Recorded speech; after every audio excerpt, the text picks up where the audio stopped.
Vijayaraghavan sir അഭിനയിക്കുന്ന സാധനങ്ങളെല്ലാം അടിപൊളിയാണ്. പൂക്കാലത്തില് ഞാൻ ഞെട്ടിപ്പോയൊരു സാധനം എന്ന് പറഞ്ഞാൽ ഇങ്ങനെ ഗണേശേട്ടൻ്റെ അടുത്ത് ചോദിക്കുക, ഒരു മരണ സീനിൽ ഇങ്ങനെ വന്ന് ഒരു ചെയറിൽ ഇരിക്കുന്ന സീനാണ്. ഇരുന്ന് കഴിഞ്ഞിട്ട് ചോദിച്ച് കരയണോ എന്ന് ചോദിച്ചു. പിന്നെ കണ്ണീര് വന്ന ഏത് കണ്ണീർ കൂടെ വരണം, പിന്നെ ഇത് പിന്നെ എന്നാ ക്യാമറ അടുത്ത് വരുമ്പോ ഞാൻ ചെയ്തോളാം എന്ന് പറഞ്ഞിട്ട് പോയി. അപ്പൊ നമ്മൾ സൈഡിൽ നോക്കുക, പോയിരുന്ന് ക്യാമറ ഇങ്ങനെ ഇങ്ങനെ അടുത്തെത്തിയപ്പോഴത്തേക്കും കറക്റ്റ് ഇവിടെ നിന്ന് ഇങ്ങനെ ഒരു തുള്ളി വെള്ളം ഇങ്ങനെ ഞാൻ എന്നിട്ട് കഴിഞ്ഞപ്പോ ഞാൻ ചോദിച്ചു അതെങ്ങനെ. പുള്ളി പറഞ്ഞു ഇപ്പൊ എനിക്കത് കൺട്രോൾ ചെയ്യാൻ പറ്റും, എത്ര സെക്കൻഡിൽ കരയണം, എനിക്ക് ഇവിടെ ഒരു കൺട്രോൾ ഉണ്ട്, എത്ര സെക്കൻഡിൽ വെള്ളം വരണം, എത്ര തുള്ളി വരണം എന്നൊക്കെ ഇങ്ങനെ പറഞ്ഞു തന്നെ. അപ്പൊ അങ്ങനെ അത് കഴിയുമ്പോ ഇങ്ങനെ നമ്മൾ പഴയ കാര്യം ആലോചിക്കുമ്പോഴത്തേക്കും കണ്ണ് ഓട്ടോമാറ്റിക്കലി ഇങ്ങോട്ട് പോവും, റൈറ്റിലേക്ക്. പുതിയ കാര്യമാണെങ്കിൽ ജസ്റ്റ് ഇങ്ങോട്ടായിരിക്കും. ഇങ്ങനെയുള്ള കാര്യങ്ങൾ ഞാൻ ട്രെയിൻഡ് ആയി.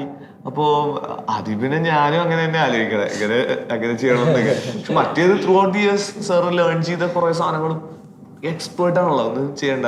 മമ്മൂക്കയും പ്രമേയത്തിൽ അഭിനയിക്കുമ്പോഴൊക്കെ ഞാൻ ഇങ്ങനെ ഒളിഞ്ഞു നിന്ന് നോക്കാറുണ്ട് ഓരോ സീൻ ചെയ്യുന്നതും ഒക്കെ. അങ്ങനെ എല്ലാരും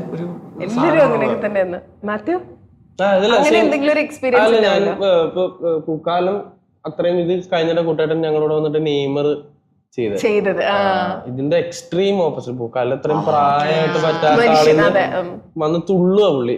ലിറ്ററലി പുള്ളി അത്രയും എനർജി ഉള്ള ക്യാരക്ടറാ. അപ്പൊ ഞങ്ങളുടെ അടുത്ത് പൂക്കാലത്തിന്റെ കാര്യങ്ങളൊക്കെ പൂക്കാലം എനിക്ക് അറിയാവുന്ന ആനന്ദേട്ട ക്യാമറ ഒക്കെ ചെയ്തപ്പോ എനിക്ക് അറിയാം അതിനെ പറ്റി.